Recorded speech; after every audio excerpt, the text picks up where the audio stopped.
Good evening, everyone, and welcome. Glad you're here tonight. We still have folks logging in, so we'll get started in just a moment or two. Thanks for being here.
Hello again, everyone. I still see a few folks logging in tonight, so we'll give them just another moment or two before we get started.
Welcome, everyone.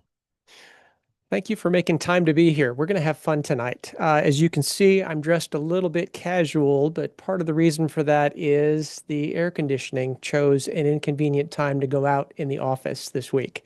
So I'm wearing a kind of summer light wear for that. And actually, I was on the phone with a few clients who had the same thing going on. So not the ideal week for the AC to go off, but A-okay, we'll make the best of it. And we did our best to exercise the Zoom demons. So we did some technical work this week with the firm that helped create our studio setup. So hopefully everything will come across smoothly tonight and you'll gain some insights that might help you with this great adventure known as retirement. Um, Before we go into a few of the reminders about the typical regulations for virtual communication, I want to set the stage for tonight by asking you to imagine that you were hooked up with sensors and you wore these sensors for several days. And the sensors would give feedback on everything from your patterns of movement. Where do you look?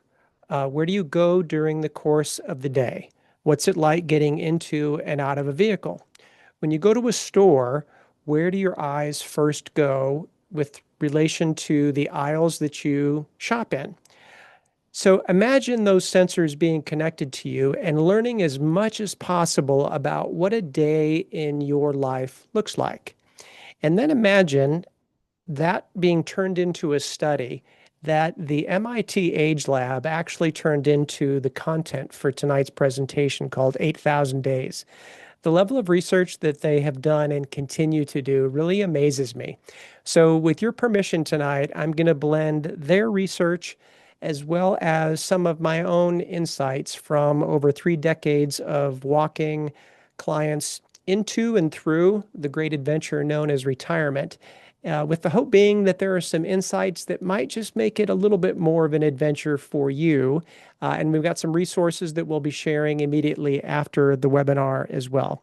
A couple of thoughts that might help frame tonight's material for you. I would encourage you not to compare your 8,000 days or your retirement adventure with anyone else's. Create your own unique adventure. And the reason why I share that is because there's a quote that I once heard that said, "Comparison is the thief of joy." And there are times when we might compare our circumstances, our situation, our adventure to someone else and wonder why ours might be different, when what we really don't know is the unpacking of the months and years and decades that led up to another individual's adventure known as retirement. So, since we don't want comparison to be the thief of joy, I'm going to encourage you to consider tonight a blank canvas and invite you to start where you are with what you have, making each day the great adventure that it can be for you.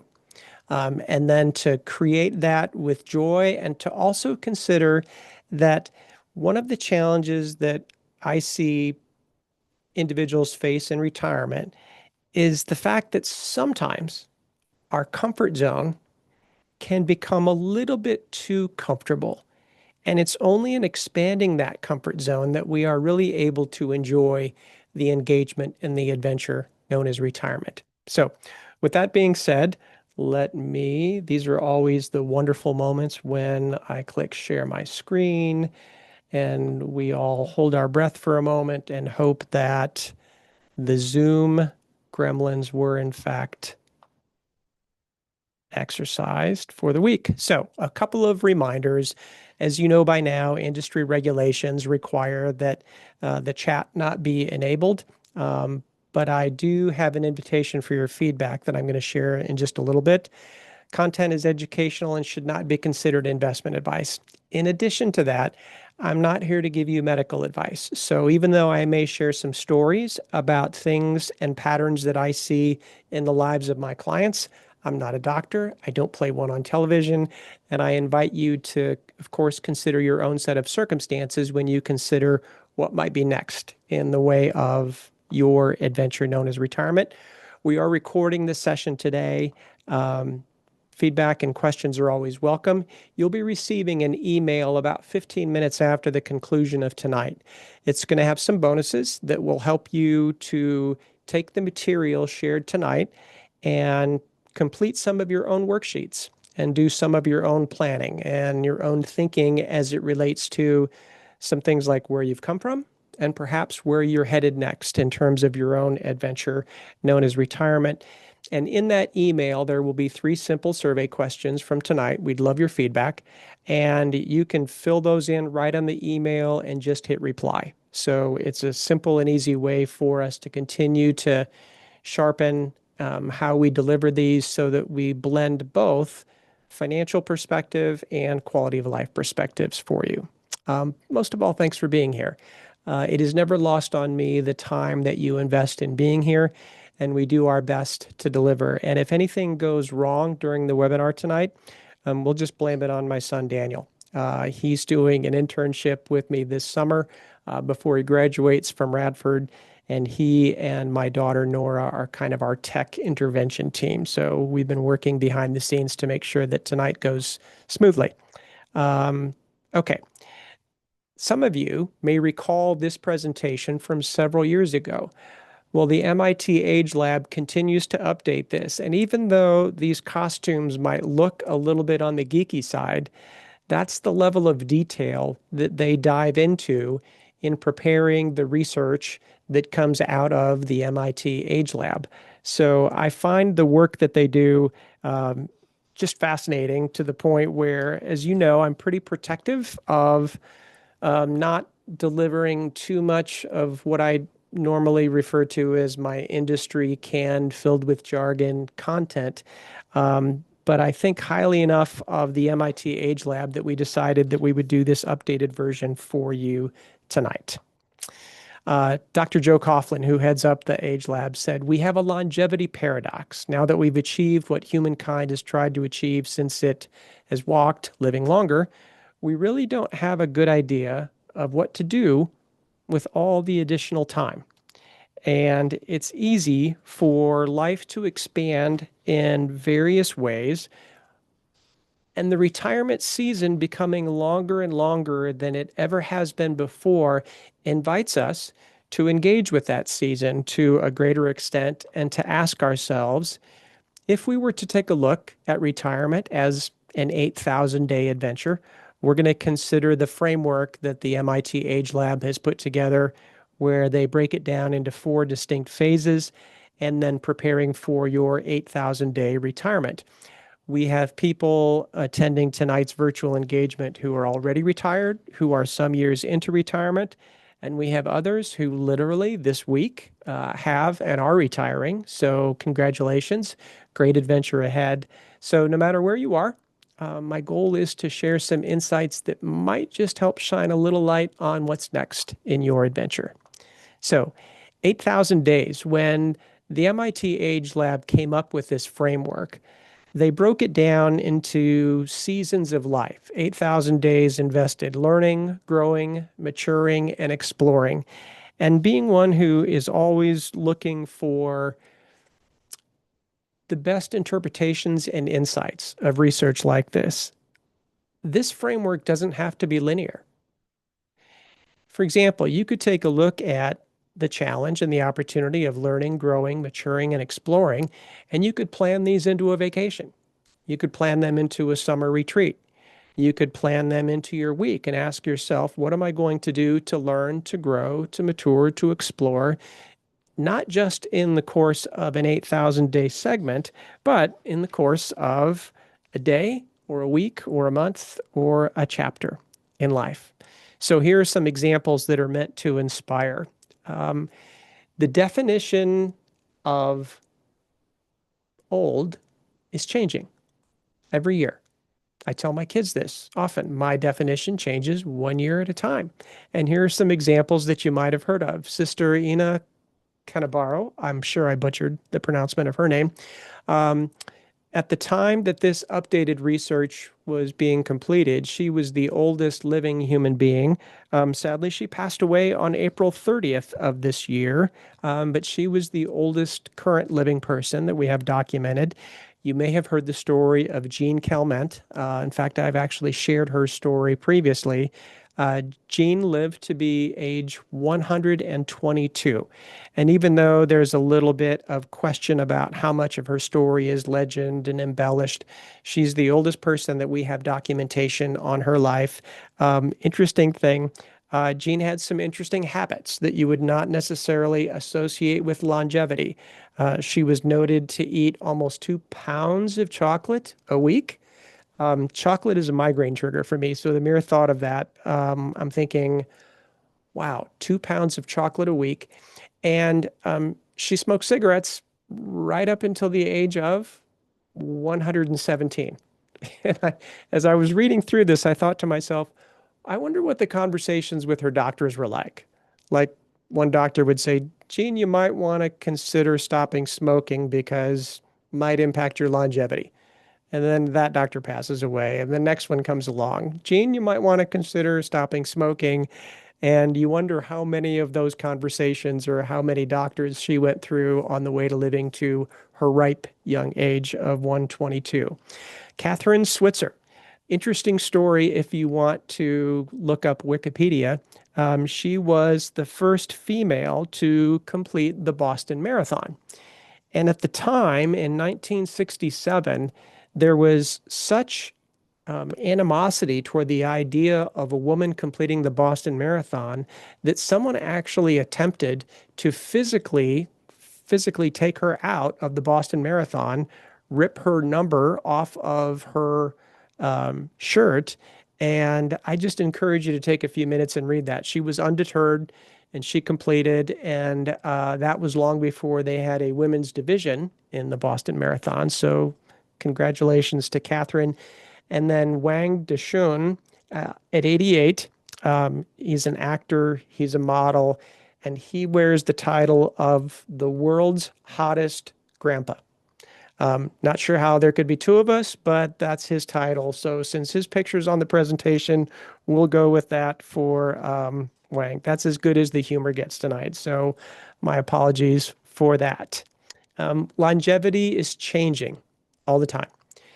Every breakthrough leads to both the opportunity for longevity and the challenge of preparing for longevity. If we consider the age 65 as the most commonly referred benchmark for when people retire, there's a 50% likelihood that one or both partners will survive to at least age 92. So we're talking about, and as each year progresses, this number moves out. We're talking about having people prepared for a 3 decades long adventure in retirement. And because we know that statistically women tend to outlive men, this places the importance on a couple of things. The vital importance of self care. Many women who are married will go through a season of life where they are a caregiver or in some way, shape, or form involved in caregiving to a spouse.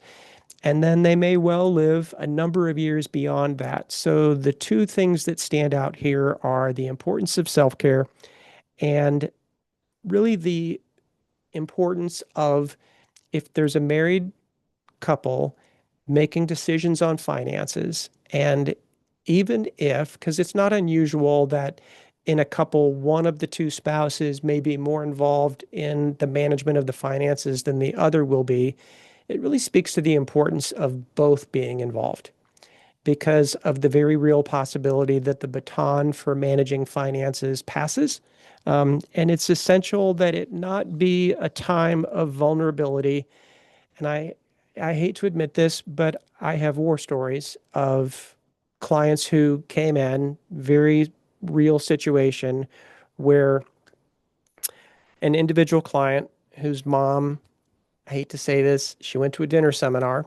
And I know you get all the invitations just like I do. And a free meal can sometimes be hazardous because if there's not context placed around whatever's pitched at that free meal, this lady brought in a stack of documents, probably this thick, and she had her mom with her.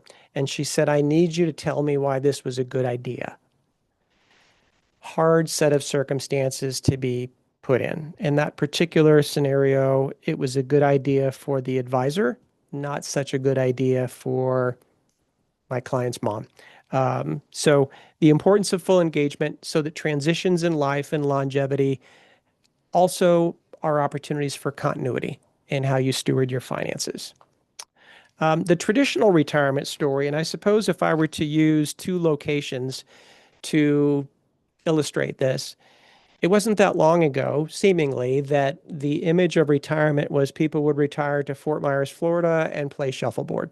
I don't even know if shuffleboard is a thing anymore, but that's not today's retirement. Today's retirement, again, with the Florida analogy, would probably be better illustrated with the villages, a place that allows people to be as fully engaged socially, community service wise, physically, exercise, all of the engagement opportunities that a full and vital life brings today. So the new retirement story has its share of complexity and opportunities at the same time. It is certainly not our parents' or our grandparents' retirement story. So according to the MIT Age Lab, what are these four phases of retirement? The honeymoon phase, the big decision phase, navigating longevity, and the solo journey phase. The honeymoon phase can be challenging in this way. I've had a number of clients over the years tell me a couple of things that have stood out shortly after their retirement. One in particular said to me, I had no idea how much stress I was carrying around in my body. And it literally took months before he started to feel as though his body had begun to let go of the stress that had accompanied being a business owner and all of the demands on him in his business. In addition to that, there's the potential that we get a lot of our validation and our identity from our work. When the transition happens, and even though it's referred to as the honeymoon phase because of the newness of it, for those of you who have not yet retired or recently retired, some of these changes in life as it relates to the role of work, income, and family dynamics are ones where I would say it's really important you give yourself some grace to experience the ebbs and the flows that may surprise you. And I'm going to give you some extra credit opportunities from tonight's lesson. And one of those is this. If you know someone who is about to retire or perhaps has recently retired, reach out to them. Just reach out to be a friend or a family member because the transition can sometimes be a shock to the system in more ways than one. And there are times when just the connection of a friend or a family member can be the reassuring continuity that someone needs when they're going through that transition. Ironically, after experiencing COVID, the idea and the challenges and the opportunities of remote work are now perceived very differently than they were, let's say, 10 years ago.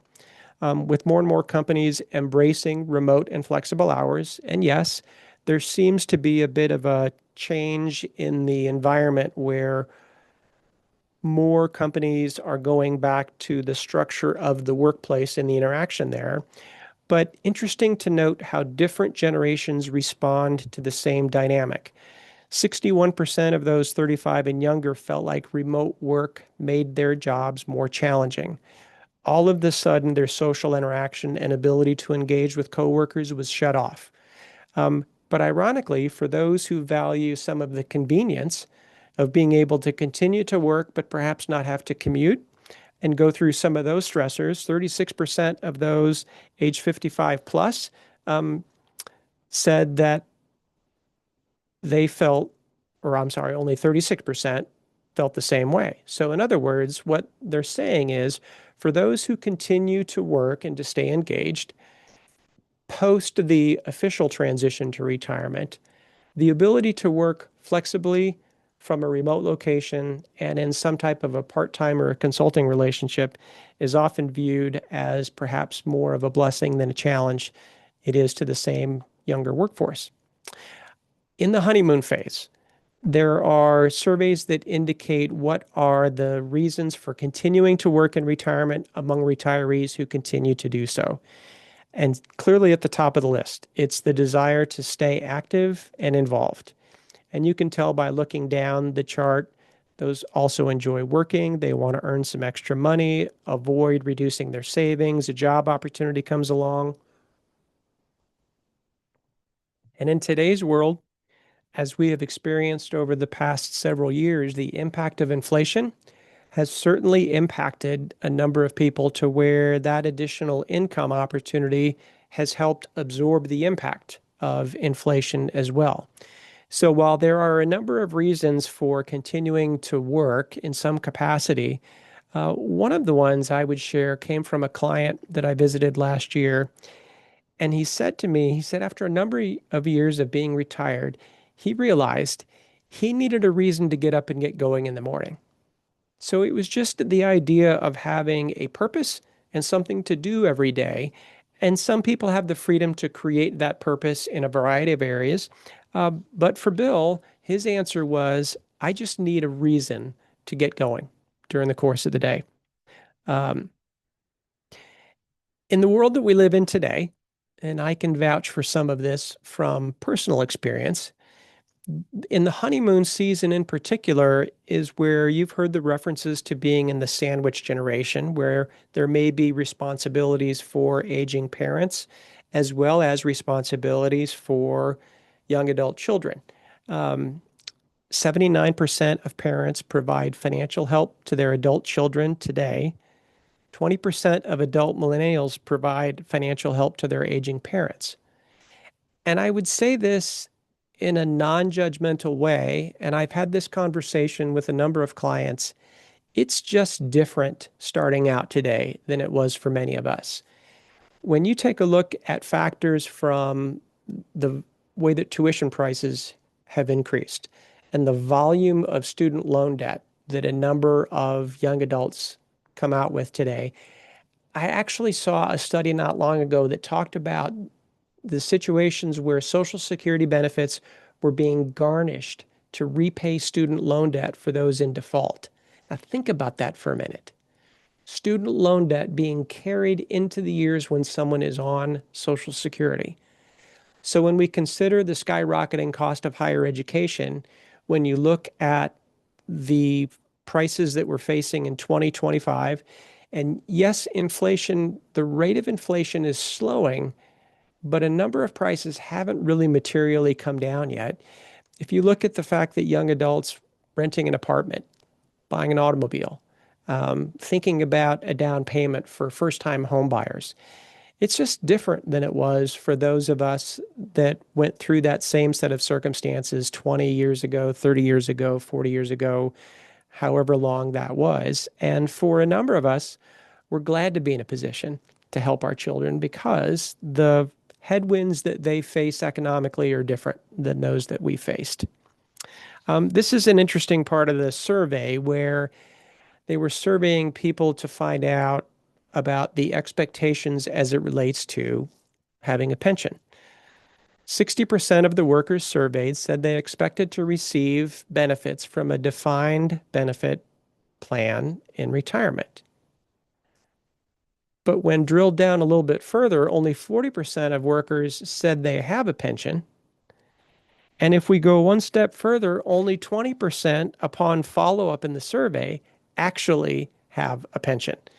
Pensions have largely gone away simply because the cost to fund and maintain them with the increases in longevity have become unsustainable. So part of this speaks to the need for continued financial literacy and communication as it relates to understanding what the various sources of income will be in retirement so that there's a better match between what those expectations are and what the reality of our circumstances are. Number two, the big decision phase. And these are big decisions. Where will someone live? What will their purpose be in this season of life? And how do they maintain access to the things that matter and they enjoy? So some of these bubble captions may resonate with you. Do we start thinking about a retirement community or assisted living? Proximity to family. How will we get around? If not working, what will we do with our time? Should we make our home more aging friendly? Yes, I'm going to answer that for you. Do we move to a warmer climate? If we move, we'll be leaving our social network. So some of these are really important to think about, and you can't think about them too soon. So even though the home that Jen and I live in, we built just after 2008, I know, great timing, right? Building a home on the heels of the financial crisis. There are characteristics in our home that will allow us to age in place should we choose to do that. Now, we have some acreage and we have horses and we have property that needs to be taken care of. So those are all outlying issues. But the particular builder that we built with just did a fabulous job of structuring the home so that we can do the majority of our living on one level. And that would be master bathroom, kitchen, laundry room, all of those things on one floor. Downstairs are essentially guest bedrooms, exercise room. And he built a slightly wider staircase than is standard. So it's never too soon to start thinking about things like this because there are times when a change in life might happen unexpectedly, and what we haven't planned for in advance, we might have to deal with on the fly. So these big decisions, do I stay in my home? Do I move in with a family member? Do I upsize or downsize? Do I consider one of those 50 plus communities. Like I mentioned, the villages in Florida. I've got several friends and clients down there. Assisted living, continuing care, retirement communities. A couple of thoughts to share, personal experience on these. Whether you choose to stay in your home or not, it is never too soon to make your home more aging friendly. That can be everything from changing the location or height of cabinets or things that you keep on the bookshelves so that those things that you access more frequently, you can access more easily. It might include some things that would shock you in terms of their simplicity, but how important they are, like putting some track lighting in place that would help illuminate the path from, let's just say, the bedroom to the bathroom or to the kitchen or to the living room if you may happen to get up and read during the course of the night. Just illuminating those paths can make them more user-friendly in retirement. I'm going to share something as it relates to the idea of downsizing that I want to come as a little bit of a warning and a reality check. When I help clients plan their future financial picture, I do not include home equity as part of their financial resources. And the reason I don't include home equity is because we're always going to need a place to live. And even though many people in the back of their mind, and I understand this, think, well, someday I'm going to downsize. But here's the reality check that we see over and over and over again. The inflated price of the downsized home may take all of the equity from the existing home and then some. So I'd like you to consider your home, if you still have debt on it, as a liability to convert to an asset, but I don't want you to consider it as an investment because you may find or you may have found the same thing. That inflated price of the downsized home took all of the equity from your previous home and then some. And a quick note on continuing care retirement communities. These are growing rapidly in popularity. And the idea being, without going into a ton of detail, it's a community where you can move in and live and know that however your physical condition may change over the course of the years, the community will continue to provide for your care no matter what the physical or cognitive limitations are that you may have. A couple of things to keep in mind. They're growing in popularity. They're very expensive.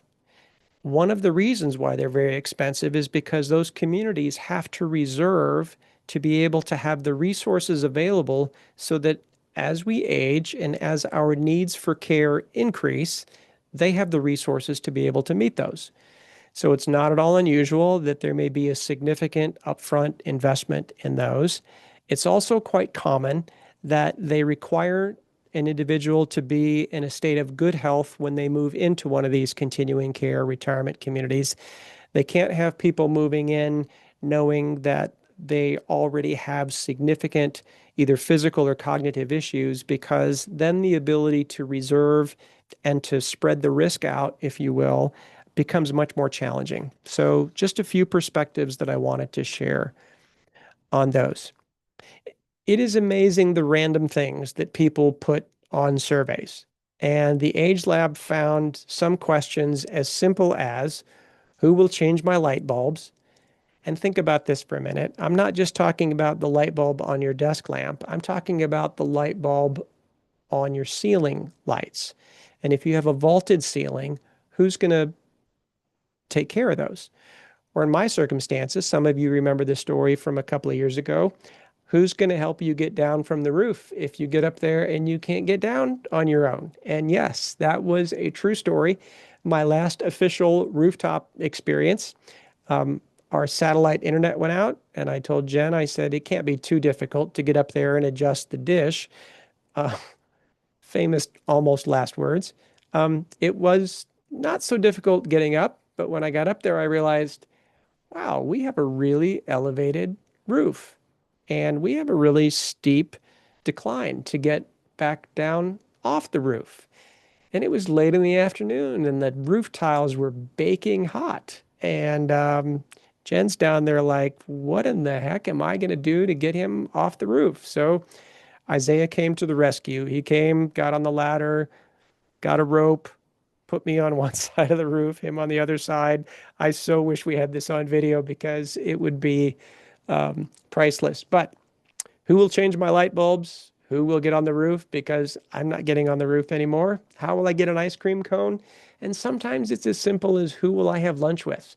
Especially if my social network has changed because so much of my interaction was with people I worked with, and now it's perhaps with a different group of people, or if you relocate, a new social network.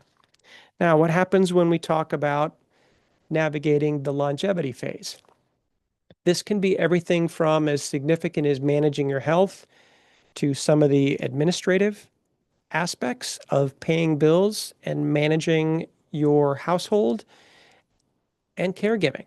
And I'm going to make a commercial for a resource. And if you have not already received one, I'm going to invite you to just put this in the email survey that you'll get about 15 minutes after the conclusion tonight. Um, and we make these available to our clients. And the book is called In Case of Emergency. And it's a simple book. It's in a physical format or a digital format. It allows you the opportunity to list key relationships, medications, vaccinations, medical providers, healthcare providers, so that, and I say so that when life gives you a curveball, and I say when, not if, because very few of us make it through this life without some of these curveballs happening.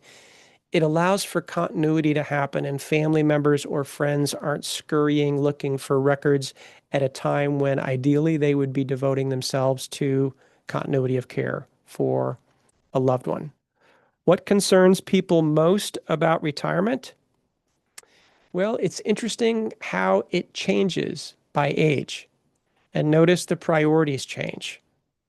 Early on, it might be things like finances at the top of the list. And then as we age, it might be more our health, dealing with illness, wellness, and healthcare, loss of cognitive function. And I'm going to share this with you.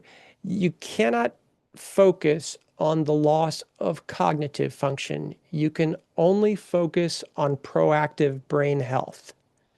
And I want to say that again, and I'm not a doctor. But you can't focus on what might happen with the loss of brain health or cognitive function. You can only focus on proactively caring for your brain. And I share that with you as a preview because during our summer series, we're going to be revisiting cutting research on brain health and staying young cognitively because it's so vitally important. What we don't proactively maintain and grow, and you're going to hear this term over the course of the summer, and it has to do with our brains getting exercised as much as our physical body. You're going to hear this term neuroplasticity. And neuroplasticity simply says that what we don't use cognitively, we lose. So, in the same way that we need resistance to build physical strength, we need to be establishing new neural connections to maintain our cognitive health. So, more to come uh, through the course of the summer on that. The administrivia side can be everything from how do we pay our bills? How do we maintain our property? How do we get to and from point A and point B? So it's best to simply have a plan in place and document it so that a friend or a family member aren't left trying to piece this together like pieces of a puzzle in the event a life curveball comes your way and they're having to help you piece together what do we do next. Now, I want to talk a little bit about caregiving. And I know from those of you that registered for today that there are a number of you that have been involved in caregiving, and there is probably no more sacred responsibility than one who is giving care to a loved one who is at a stage in life when they are dependent upon that level of care. So Can I give you some extra credit? I'm going to assume that silence means consent. Here's the extra credit. There's someone in your life right now who is in the caregiving mode, and they are dealing with this maze of responsibilities along with the emotional overwhelm of caregiving. And it is both a noble and sacred task and incredibly overwhelming at the same time. So I'm not going to ask you to step into their shoes. I'm just going to ask and invite you to reach out to someone that you know who is in a caregiving role and extend an offer, knowing that their first response may be to decline that offer. That offer could be something as simple as giving them a break, letting them go out to lunch, taking them to lunch, saying, "Can you give me your grocery list this week? Let me handle that for you." Some random act of kindness, because the overwhelm of caregiving is now becoming its own field of study where we're starting to get documentation on the wear and tear that caregiving impacts on the life of the one who is caregiving. So you'll see a list here of everything that is involved, and it is overwhelming.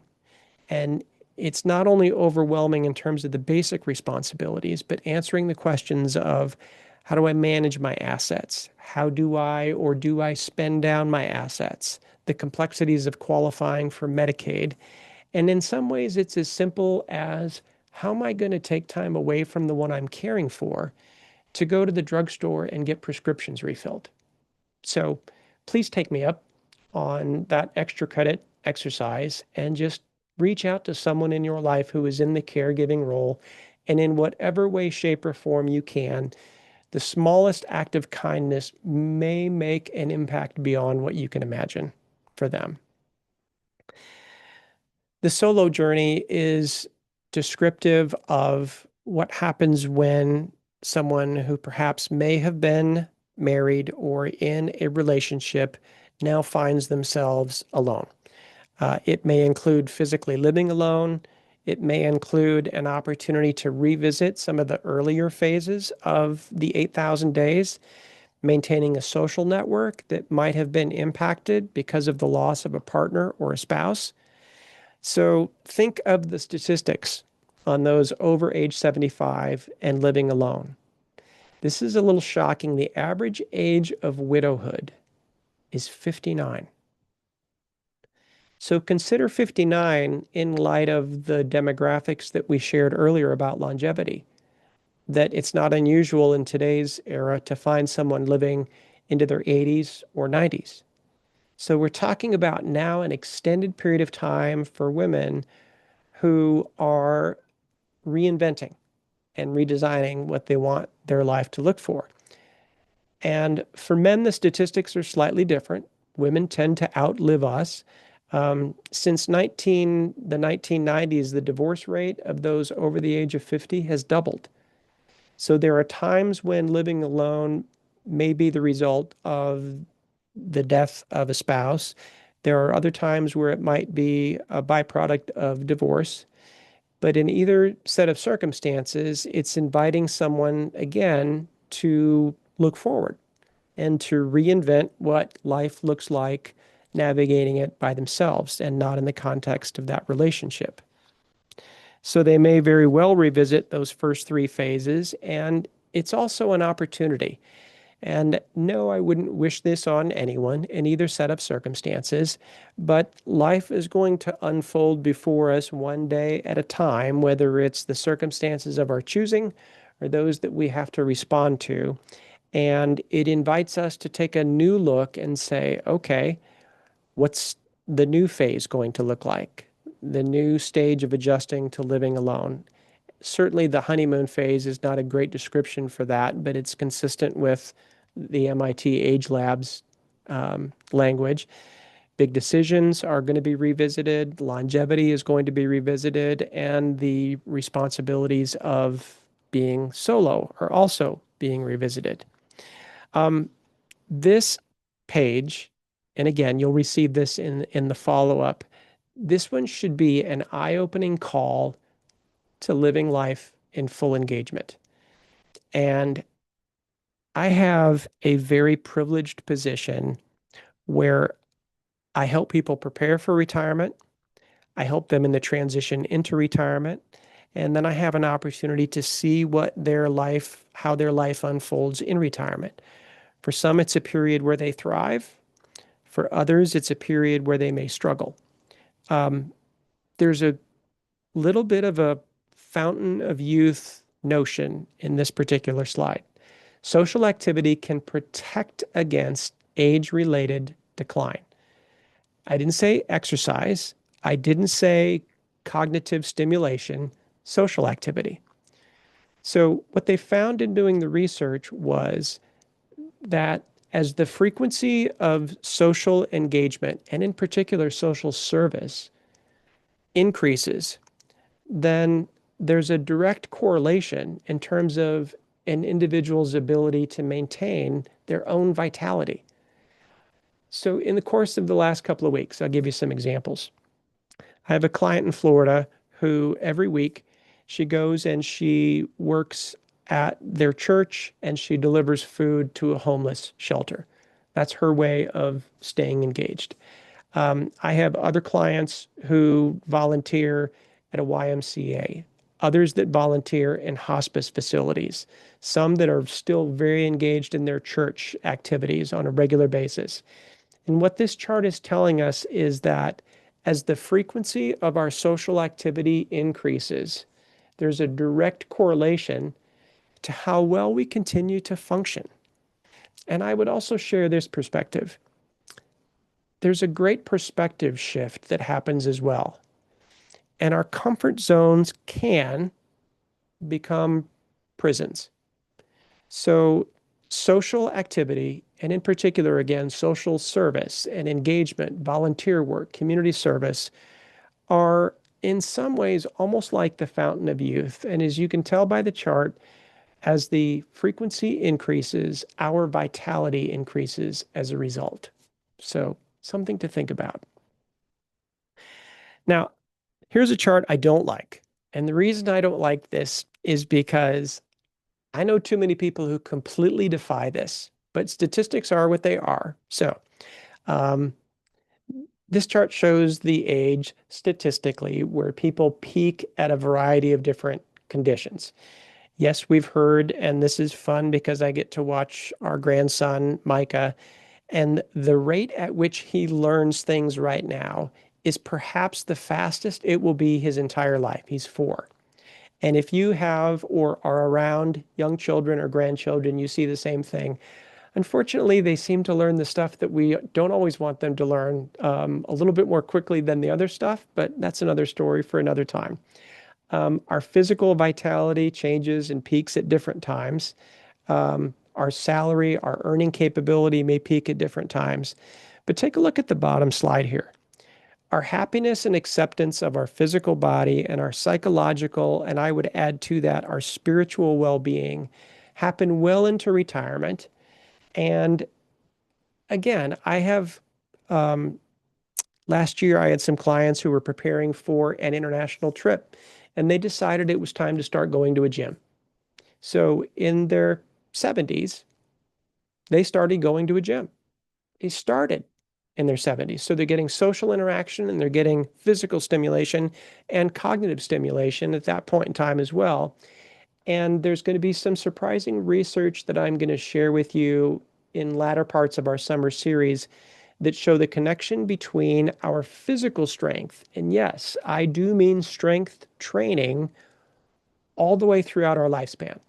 Now, how we train may vary. I'm a perfect example of this. I would love to continue to run like I used to in previous days. The reality is that I have some back issues I have to be mindful of, and that's probably not going to happen. So for me, doing yoga or qigong or tai chi or flexibility exercise is really, really, really important. Um, Jen does yoga as faithfully as anyone that I think I've ever been around. Last year, we did a 3-day weekend retreat that was filled with yoga. And it surprises me a little bit to say this, but we both absolutely loved it. And she's been so diligent about it. And what I'm finding is that when I'm less diligent, my body shouts at me. So, how we stay engaged may change, but the imperative that we stay engaged um, continues to allow us to ask the question, what if I don't want to be average? What if I accept that this may be the average age when people peak at a variety of different things, but maybe, and I'm going to make the presumption that because you're here tonight, maybe you want to give your own definition to average and make it your own number. So, as we wrap up, how do you prepare for or take the next steps in your 8,000 day retirement? Um, Obviously, the financial aspects of it, this is the privilege that you have bestowed upon us of walking you through the steps of making sure you're prepared for retirement. And when I say prepared, I'm going to kind of bust the chops of a commercial that got very popular several years ago. And there's still some out there right now where it's like retirement is a number, right? When you reach this number, then you can retire. And the problem with the number is that if we happen to go through a down market, and by the way, during your life cycle of retirement, you're likely to go through a down market once or twice out of every 5 year period. So we might as well have that built into the planning.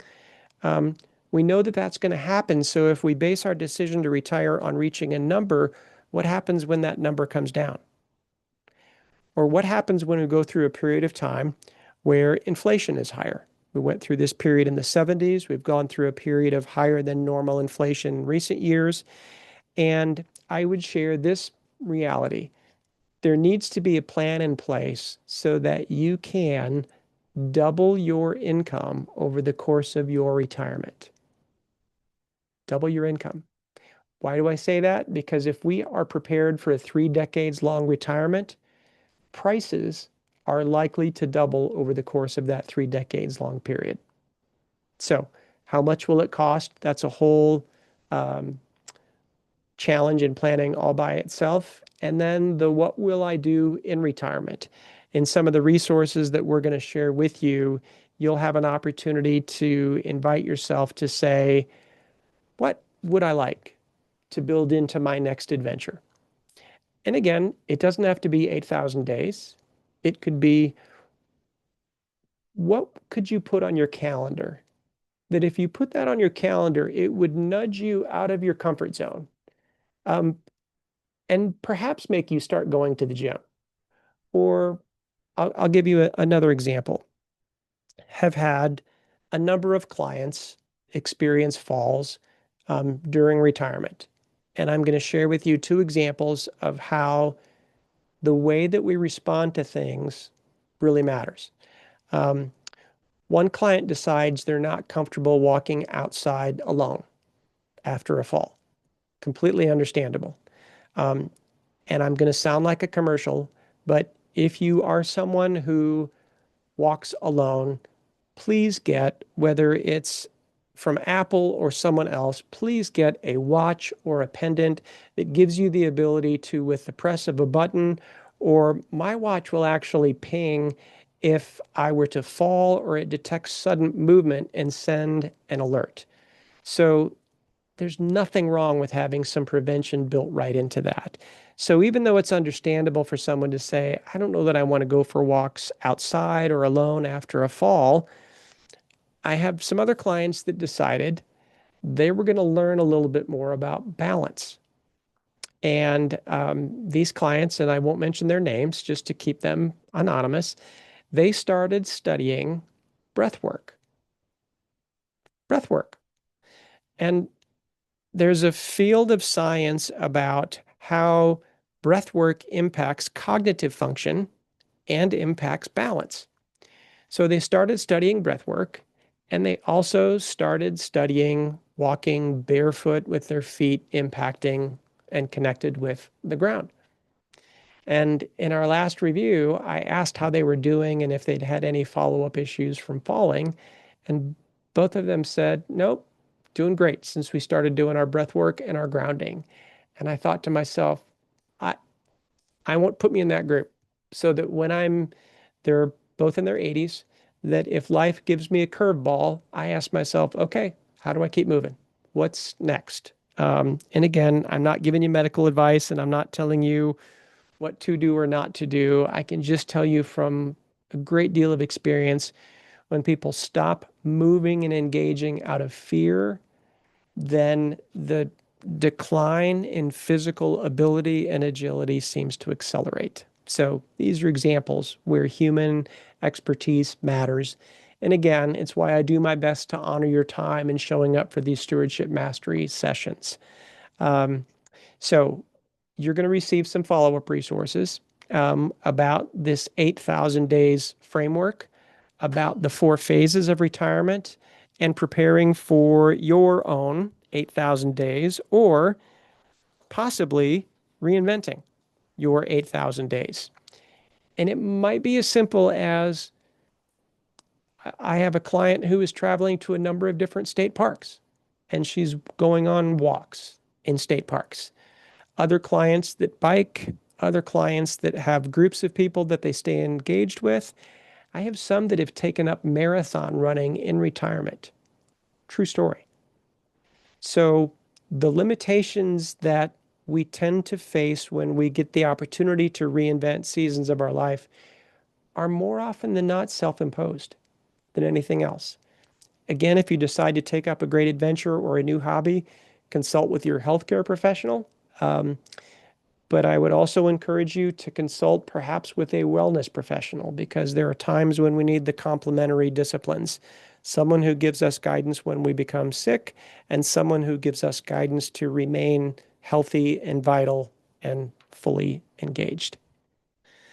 Joseph Coughlin said, the four phases of retirement enable a clear vision to plan and to anticipate what it's like, to anticipate and what's likely to come. Effective preparation can thereby reduce the stress of uncertainty and boost prolonged independence and control in the life so many wish to lead tomorrow. We're going to make the commitment to continue to keep you abreast of the MIT Age Lab work with some of my own experience combined. You'll receive the white paper, you'll receive some interactive materials, and I would greatly appreciate it if you would provide some feedback so that we can know how we're hitting the mark or how we can hit the mark better in terms of balancing financial wisdom and quality of life perspective at the same time. Upcoming dates. July 31st will be our next Stewardship Mastery, Your First Wealth, Health, and Vitality in Retirement.